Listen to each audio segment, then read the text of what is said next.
Welcome to the Emperor's Dragon Part 1, Nestling. This is a My Hero Academia what-if fanfiction where All for One raises his son. So let's begin. The Emperor's Dragon, Nestling, Chapters 6 and 7. There is a peculiar weight to the glare someone intangible has. Hisashi could feel it from Kurogiri's gold eyes. What is it? All for One drawled. There was weight in Kurogiri's stare, but it was the weight of annoyance, not the weight of something that has truly gone wrong. It was nice sometimes, to deal with annoyance and not the usual disasters his underlings brought to him. You might have told me, the misty man hissed. I did tell you, Hisashi countered. Only after I had to deal with Tomura's hands, Kurogiri retorted. The first time Kurogiri had been protective towards Tomura, All for One had been surprised, until he realized this was exactly what he wanted. Tomura was a nascent plan, one that could go several ways. And at least one of those ways would require Kurogiri. If that plan failed, Kurogiri would return to him. He shouldn't have tried to disintegrate Izuku, Hisashi countered. The other man didn't have much to say about that. Do you have any idea how difficult it is to bandage someone who disintegrates the wrappings? Kurogiri grumbled. Hisashi sighed. Tomura should be thankful that his lesson in caution has come so early. He had heard all about the incident. Izuku had said something about wanting to be a hero. He still hadn't grown out of that phase, but the comment irritated Tomura, who reached out to touch him. Instead of taking his quirk, as Izuku had done previously, and had been told not to several times, Izuku had instead released a small gout of flame, burning Tomura's hand. It was a reasonably superficial burn and Kurogiri was more than skilled enough to treat it, but it stung and would be itchy and irritating. Plus, Tomura could not hold his game controller. That was probably what was annoying the other boy the most. Kurogiri couldn't really refute All for One's statement. It is a reasonable defense mechanism. It sounded like every word was dragged out from between clenched teeth. There, you see. Tomura gets a lesson and Izuku has a defense, all with one quirk. Hisashi already knew Kurogiri would not be pleased with the answer. He could tell that while the warp gate was annoyed with him for Izuku's quirk, there was something else annoying the man. Tomura gets a lesson and Izuku has a defense, Kurogiri agreed. But what about the mess? From his servant's tone, All for One knew this was the core of the matter. Mess? He queried. He hadn't heard about any mess. Izuku's birthday, Kurogiri began. That had been yesterday, which explained why Hisashi hadn't heard about any mess yet. He had visited Izuku in the morning and later in the evening, when Izuku was sleepy. His son had been happy to see him. He wouldn't disappoint Izuku at this impressionable age, but he wasn't going to attend anything as infantile as a party. Yes, it was his birthday yesterday, Hisashi commented. He'd been sorely tempted to give Izuku another quirk, but Dr. Garaki indicated that he would like Izuku to fully absorb fire breath to give him a baseline before another quirk was entered into the mix. As a result, All for One had simply spent the morning with his son analyzing quirks. They had even managed to get to a hero fight. He hadn't enjoyed that, but Izuku had been thrilled, as if he'd arranged the fight just for him. And he was excited when he came for lunch, Kurogiri almost growled. Hisashi had returned from spending time with Izuku in time to return him to Kurogiri for a late lunch. He had just seen Saber Wind fight, he provided the explanation. Yes, Kurogiri hissed. And what do you think happened when he came to blow out the candles on his cake? All for One was silent for a few moments, his mind trying to think what could have happened before he connected the dots. He burst out laughing. Izuku would have blown out the candles with a burst of fire, which would have melted them, probably burned the cake and potentially splattered it everywhere. Yes, that sounded about right, especially since Kurogiri was complaining about the mess. I trust you have evidence? He asked. Kurogiri didn't move, but Hisashi felt his phone buzz in a way that meant he had incoming messages. He reached down and tapped the screen before opening the message with the video. Then he threw it towards the projector that was in his office. It flickered to life and an image of a grinning Izuku appeared. Hisashi took in the details of the image. It was in Kurogiri's bar. Tomura didn't go to school, but it was important to impress upon him the need to work. Kurogiri opening the bar every night let Tomura see that without actually forcing it upon him. Izuku sat at one of the tables. There was a small cake bearing 5 candles in front of him. He looked ecstatic. Tomura was in the side of the photo looking rather dour. His hands were wrapped in his gloves again, without a bandage in sight. He had finally healed from the burns Izuku had given him, and last All for One had heard, Tomura hadn't attempted to disintegrate Izuku again. There was no one else present, besides Kurogiri, who was obviously behind the camera. He pressed play before he could think of the implications of that. Izuku quickly took a deep breath, while still grinning. Tomura's expression didn't change. All for One watched as Izuku's lips formed an O, his entire body lifting itself along with his head. Then he swung forward towards the cake. In the background a balloon bobbed into the shot and Hisashi saw a gift on one of the tables. Then Izuku breathed out. At first, it was just air, but it ignited and his eyes widened as the ball of flame grew. The candles never stood a chance. They disappeared under the conflagration of flame. Dimly Hisashi could see the icing melt, before he realized the cake was an ice cream cake. The entire thing melted. He saw Izuku's eyes widen comically as he realized what was happening. By then it was too late. The force of the flame splattered the liquid cake forward, towards the camera. Kurogiri gave a shout and Tomura was scrambling backwards. Then the feed cut out. My, I think that's the largest flame is produced yet, Hisashi commented, keeping his voice mild. Kurogiri gave him a flat stare. All for One rewound the video and watched it again. His control is good, he added. There was cake on the ceiling. There was no mistaking the gritted teeth the Misty Man had. He flicked an image onto the projector displaying the aforementioned ice cream cake. It was difficult to see in the gloom that perpetually hid the ceiling of the bar, but the ice cream looked almost like little stalagmites as it hung down. Hisashi caught the hidden frustration. Kurogiri had had to clean it off before the bar opened. They wouldn't have noticed, he said, waving one hand. The regulars were usually too high, or already inebriated when they got there. They wouldn't have noticed the ice cream on the ceiling. Or they might have liked it. I noticed. That was the core of the matter. I'll see that we work on control in the future, Hisashi conceded. Kurogiri nodded before he took a deep breath. All for One was surprised. He had thought the mist villain only wanted to speak to him about the cake on the ceiling, but his reaction indicated there was something else. What is it? Izuku was asking about school, the bartender told him. Hisashi blinked. That wasn't even in the realm of what he had been expecting, though to be fair he hadn't really thought about what Kurogiri might have wanted.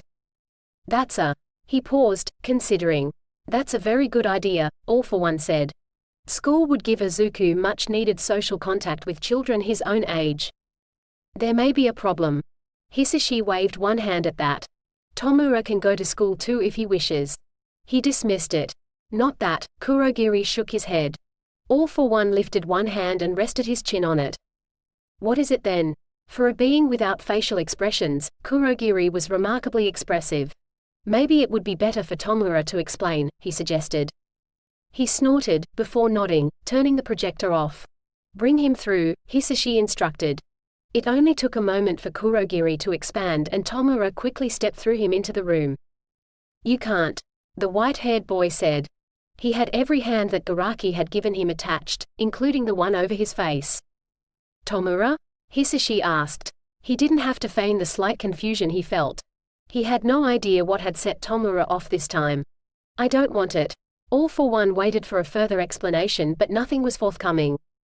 You don't want what, Tomura? He asked, still being gentle. The boy's gold eyes were angry and he was clenching his fists. Hisashi noted that he was not wearing gloves. That was new. He's not my brother. One eyebrow arched at that, but Hisashi still didn't know exactly what Tomura was objecting to. That is true. So he can't have it. Can't have what? I believe Tomura is concerned about the name Izuku will use to enroll in school. Kurogiri finally provided some clarity. Hisashi glanced at him and could tell that the mist villain had enjoyed his discomfort. The statement did give him some further comprehension about Tomura's objection but not everything. What name? I'm Shigaraki. Tomura yelled. That earned him a glare. Tomura should know better than to yell at him. The boy looked mildly chastised but he was sticking to his point. Yes, your name is Tomura Shigaraki, All for One agreed mildly. He can't have it. There is no need to worry, Tomura, Hisashi said softly. Izuku will not be enrolled as Izuku Shigaraki, he assured the boy. Izuku probably wouldn't want it either but at the same time he couldn't be enrolled as Izuku Midoriya. While the investigation into Izuku's disappearance wasn't going anywhere, and hadn't been for months, there was no need to tempt fate. He could control many things but not overzealous police officers looking for promotion. And he had heard that All Might was aware of the case. "You promise?" Tomura demanded. "I promise," Hisashi replied solemnly. "Izuku is my son, but you will bear my name." Tomura glared at him through the fingers of the hand. He reached up to scratch at his neck. "Good," he half growled. "Tomura, you remember what I told you about Izuku?" he asked. All he got in reply was Tomura scratching again. Hisashi gestured towards Kurogiri, who gently tried to move the boy's hand down. He got slapped for his attempt, though Tomura had his thumb tucked inwards. The mist villain stepped back. "You will both serve me," Hisashi reminded him. "You will both have a place and a job," he added. "But you shall bear my name." He could hear Tomura breathing as he waited for a reply. The boy eventually nodded, and while usually All for One would push for a better answer, it would not suit for Tomura to have full manners. He wouldn't need them in the future, so it was better to establish that now. "Do you wish to go to school?" he asked instead after Tomura gave him no further answer. "No," that reply was instant. "Very well. Was that all?" Hisashi asked. Kurogiri stepped forward again, which was answer enough. Before the warp gate expanded, All for One looked at Tomura again. The hands gripping him almost seemed to be dragging at him. He didn't have the height or bulk yet to fully carry the effect off. But once he was older, Tomura would be the very image of a villain. He would be a great distraction, but perhaps he was being too clingy at the moment. If this was not a phase, then he would have to do something about it. That should be easy enough. In the meantime, he would have to make arrangements for Izuku to go to school. There were many to make, and it appeared Kyudai would have to finish the formula to give Izuku the ability to give away the quirks he took before school started. As Tomura disappeared within Kurogiri and the warp villain disappeared as well, All for One felt a smile crease his lips. Izuku wanted to go to school. He wanted to better himself. That would be encouraged. In the right direction, of course. "There will be a murder investigation," the detective said. Quantum Steel didn't hear it. Oh, she heard it, but she couldn't focus on the words. It was all she could do to stand there and not tremble. When she was first told that Saber Wind was missing, she hadn't thought much of it. The girl had probably just missed a check-in and it would all be a miscommunication. Except it wasn't a missed check-in. And the next check-in time passed and Saber Wind never made contact. By that time, they'd checked her apartment and it was fine. There was nothing wrong there. The security was intact. Then they checked her patrol route, though Quantum Steel knew that they would find nothing there. Saber Wind had encountered a minor villain on her last route, but he had been taken care of and was in police custody already. She'd come back to the office at the end of that patrol and filled out the paperwork. She hadn't gone missing while on patrol, which meant that Sakuko must have gone missing as a civilian. Except, no, Quantum Steel couldn't actually put an except on that. The police were asking questions now. "Will the villain be questioned?" she asked. The detective looked at her. "We are reasonably sure that he has nothing to do with it." It was a kind way of saying that he was in custody when this had happened. This was Saber Wind's body. She'd been found in an alley, far from her apartment. An underground hero had found her, but Quantum Shield didn't know which one it was. She would ask later when she could thank them without actually demanding answers.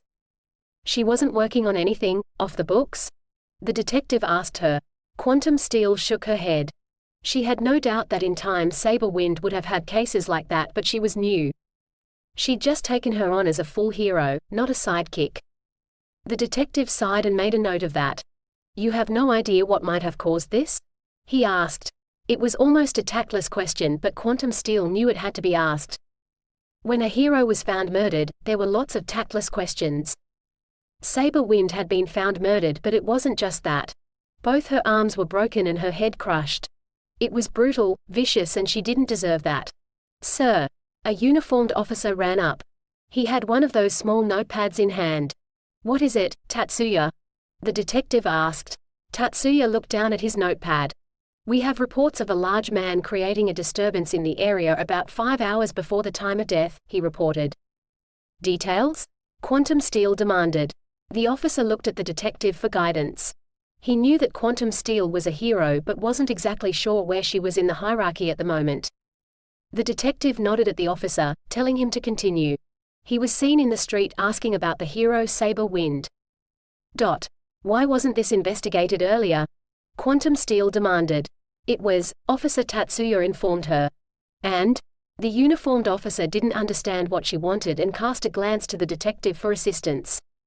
Quantum Steel, please, the detective stepped in. You are too close to the case. You need to calm down. Arg! Quantum Steel yelled, as she raised her hand. Her hand glowed, as she hit the wall. Officer Tatsuya yelped, but the detective just watched on.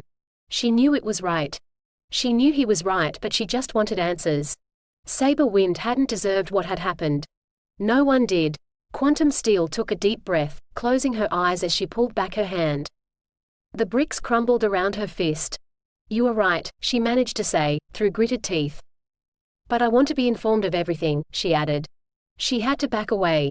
She had to take a step back. But it wasn't easy. Everything she had been trained in clashed with what she felt.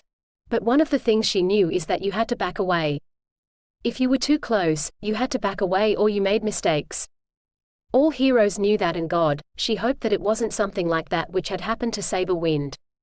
Keep me informed, Quantum Steel repeated. The detective nodded. For Saber Wind, for all heroes, she deserved that. Daddy, why do I have to see the doctor again? Izuku asked. Hisashi looked down at his son. Izuku was dwarfed by Gigantamachia's bulk but was holding on to his huge hand. His bodyguard was being extremely careful with his grip, and the white-haired man rather thought that it was more that Izuku was holding on to Gigantomachia rather than Gigantomachia holding on to Izuku. He'd introduced Gigantomachia to Izuku a few days after Izuku's birthday. The huge man was very taken with his son, and later that same day, he had checked up on them to find that Gigantomachia was sitting up against the wall with Izuku asleep on his lap. He had made it clear to the large man that in case of emergency, he was to protect Izuku. It's a checkup before you go to school, Hisashi told him. He didn't expect the smile that burst across Izuku's face. His green eyes were wide and happy, and there were tears in the corners. He had lived with Inko for long enough to know that Izuku had inherited her tendency to cry with happiness. He would grow out of that. Izuku began skipping with happiness. All for One's eyes narrowed. You don't like it here? He asked carefully. Why else would Izuku be so happy? No. I love being with Daddy, Izuku said. He'd learned better now than to say that he wanted to be with Mummy as well. Hisashi thought the desire was still there, but only sometimes. However, there was a but lurking behind his son's words. Izuku might only be 5 years old, but Hisashi could hear it. He could hear it with his associates, and they had some skill at controlling themselves. Hisashi cocked his head slightly, letting his son know he should continue. Izuku looked uncertain. What is it, Izuku? He probed. It's something bad, and Mummy said I shouldn't say bad things, the green-haired boy replied. I want to know, Izuku. I want you to be happy. He decided to say nothing about Inko. There was no need to bring attention to the fact that she wasn't there. Last he had heard, Izuku and Tomura were getting along. Well, maybe that was an exaggeration, but Tomura had realized that he had to live with Izuku, and they had worked out how to stay out of each other's way. At least, that's what Kurogiri had reported. Izuku looked uncertain for a few moments more before he sighed. It's Tomura, he whispered, looking at the floor. He hasn't hurt you, All for One commented. He hadn't been called upon to transfer Tomura's quirk back to him, and Kurogiri hadn't reported that he had to bandage Tomura's burns. He wants to, Izuku said as firmly as a 5-year-old could. Izuku, what do you mean? He wants to, his son repeated. He's always watching. And sometimes he comes close. I'll talk to him, All for One promised. But Izuku, I'll tell you what I told Tomura. There is a place for both of you, he assured his son. I need you both. Why? It was a surprisingly innocent question, but Hisashi could feel the weight behind it. Because I need your help, he told his son. It was the truth. The simple explanation seemed to satisfy Izuku, which was just as well, because Hisashi wasn't sure he'd be able to explain what exactly he needed help with in a way that a 5-year-old would understand. Hello doctor, Izuku said instead as they went through the door. Ah, little Izuku, Kyudai greeted them. Hisashi took in the doctor's appearance. The old man had made an effort to appear non-threatening. That was good. I'm going to school, Izuku said happily. Are you now? Dr. Garaki asked brightly. All for One gave him an amused look at Gigantomachia squeezed into the room and took up a position by the door. The doctor ignored him. I am. Then I'd better make sure you get a proper checkup today then, Kyudai said, before taking something from his desk. It was a small cup. First though, could you drink this? I think you will need it today. Hisashi cocked his head slightly. It's a painkiller, Garaki told him. Ah. Hisashi understood what that was for. Before Izuku could go to school he had to have that modification done to his quirk, which was still unnamed. While Hisashi would tell Izuku that he could only use fire breath, if an accident happened it would be best if Izuku could correct it himself. No one was going to believe a child's crying that their quirk had been taken, if it had already been returned. Childhood glitches in quirks were common enough. Why do I need a painkiller? Izuku asked as he took the small cup and looked dubiously at the liquid. Dr. Garaki is going to give you an injection today as well. Hisashi told his son. It's something you need before school. What for? Well, Izuku, I have to give you 2 injections today. One is your vaccinations, the doctor explained. Hisashi nodded. Izuku had probably missed a few with everything that had happened. With all the tests the doctor had done, he was sure he'd checked which immunizations were active and which weren't. He paid him enough to do that sort of routine work. And the other is to modify your quirk. Understandably Izuku shrank back. Protectively. Kyudai looked towards him for support. Izuku, All for One said softly. Izuku turned to him, looking for comfort. He held out his hand and Izuku came to him. Hisashi placed his hand on Izuku's forehead, ruffling his curls. When you go to school, you won't be able to show your quirk, he said. I can't? Izuku was confused. You may show them fire breath, he clarified. But you won't be able to use your quirk. Why not? There was a myriad of answers to that question, but Hisashi reminded himself he had to go for the answer Izuku would understand. And obey, so simple was best. I won't be around to transfer the quirks back, and I don't think your friends would like having their quirks taken. I wouldn't take my friends' quirks. Izuku objected.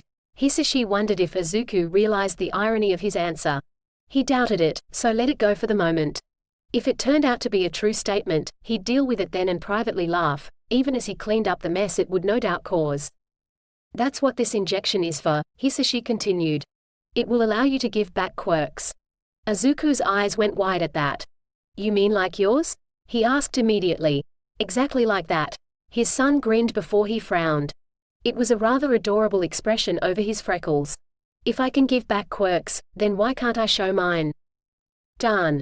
All for One had hoped Izuku wouldn't make that connection yet, but it was just a small annoyance and he was more proud than he was annoyed.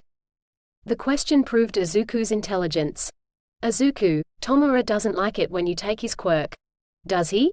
Hisashi asked. Izuku shook his head. He doesn't. Do you think other people would like it? No, Izuku said firmly. Then it would be best if you don't show them your quirk. Your quirk can be our secret. Green eyes widened slightly, but then Izuku smiled and nodded. Our secret, he whispered, ignoring the fact that the doctor and Gigantomachia were in the room. Izuku turned around to face Kyudai again. It was a good indication that he was ready. Please drink your medicine. Dr. Garaki reminded Izuku before he reached out to take the small cup once Izuku had downed the liquid. Before we begin, Hisashi, could you give me an assessment of Izuku's quirk? Garaki asked, looking at him. He knew what that meant and activated All for One while looking at Izuku. His quirk glowed, but Hisashi felt his eyes widen slightly when he realized there was no other quirk visible. That is answer enough, Dr. Garaki murmured and wrote a few things down. Is there any visible change? No, All for One told the other man. To his vision, Izuku's version of All for One still glowed green to his senses. The color hadn't changed with the addition of fire breath, but maybe that green glow was slightly larger? That could have to do with Izuku simply getting older though. He would have to watch further and make assessments. Garaki was not the only one who could run experiments. Then it's time for this, Kyudai said. He pulled out a bottle and a small ball of cotton wool. Deftly he applied the contents of the bottle to the cotton wool and gently wiped down Izuku's arm. There was the sharp smell of alcohol. Dr. Garaki picked up the first needle and gave Izuku the injection. "That's your vaccination," he told All for One's son. "Now the next shot," he added, picking up the second needle. "This one could sting Izuku, so I want you to spend the rest of the day in bed."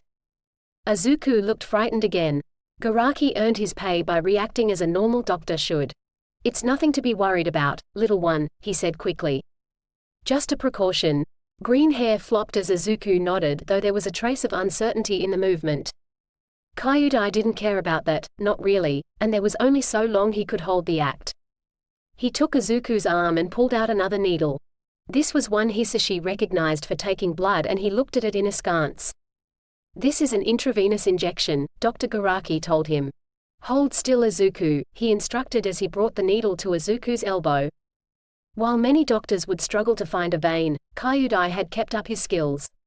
He ran his own experiments, so of course he retained his practical skills, so he quickly found a vein in Izuku's arm. The needle was quickly inserted and then the larger syringe attached to it. With a surprisingly gentle touch, Kyudai depressed the plunger, emptying the significantly larger dose into Izuku's arm. After the needle was withdrawn, Izuku slapped his hand over the spot. "It hurts," he said, a little quaver in his voice. "A lot?" Hisashi asked. Izuku shook his head. Kyudai looked at him. "It will sting, but I've customized the dose for Izuku, so that should be all it does," came the information. Hisashi nodded. "How long will it take?" "An hour or two at the most," Garaki told him. "Blood circulates quickly, so it should readily impact Izuku's quirk factor." That decided Hisashi, and he pulled at one of the many quirks he had. It was another of those that were considered useless by their former owners. They had uses for him, and All for One was quick to step forward when Izuku's eyes closed. Force sleep was useful for capturing some of his enemies, but it had other uses, especially now. He picked up Izuku and held him before sitting back in the chair Kyudai had put out earlier. Hisashi smiled down at his son. Asleep, Izuku was so peaceful. It was only a moment. There were still things to discuss with Garaki. "I will need a quirk registration certificate for Izuku," under the name All for One paused slightly. He'd promised Tomura he wouldn't register Izuku as a Shigaraki, but he also couldn't register him as Midoriya. While the police search for Izuku and himself was going nowhere, there was no need to be sloppy. Go under the name Izuku Chui, he decided. Garaki gave him a look but didn't question it as he wrote down the name. He'd have the paperwork ready for Izuku's enrollment. "How is your research?" All for One asked. Izuku wasn't the only thing Kyudai had been working on. "Well, but single alterations are relatively easy," Kyudai reminded him. "Multiple, compounding alterations are far more difficult." "I am aware of this," Hisashi replied mildly. It was why he continued to pay Garaki. He didn't need the second-best quirk expert on the planet, he needed the best. And the one with the most practical experience. Garaki knew that as well and made sure he remained relevant. Kyudai shook his head. "The rest of the world does not believe the type of quirk modification you want is possible. They would never believe that Izuku has had an aspect added to his quirk." "We still need a name for it," he said softly, indicating his acceptance of Garaki's rebuke. "I prefer singularity." The doctor replied immediately. "That is somewhat ostentatious," Hisashi commented. "All for One too might be a bit confusing," Kyudai said. "Doctor," there was a warning note in Hisashi's voice. "It's accurate now," he objected. That was true. Or rather, it would when Izuku woke up. "Expropriate?" Hisashi murmured the idea but knew it sounded too much like a villain's quirk. Not that he cared about that, but it was best not to be obvious. "Assimilate?" Kyudai countered. Hisashi sighed and carefully waved one hand. "It can wait," he decided before he switched subjects. "Make a prototype," he instructed. "Something small as a proof of concept. Give it a warp quirk," he added. Garaki's eyes widened. He knew exactly where that warp quirk was coming from. Kurogiri had the most viable warp quirk, but there were others. He nodded. "It will take a few months," he said as he thought about the task. "I could make something faster, but it would be temporary." "Yes," All for One agreed. "It should be a robust prototype." He rose, still carrying Izuku. "I'll need the papers tomorrow," he said by way of parting. Kyudai nodded and turned back to his desk as All for One left, Gigantomachia following in his wake. Hisashi looked down at his son, who was still sleeping. This had been a productive day. End chapters 6 and 7. The Emperor's Dragon, Nestling. Thank you for listening. Join me again to listen to the next chapters.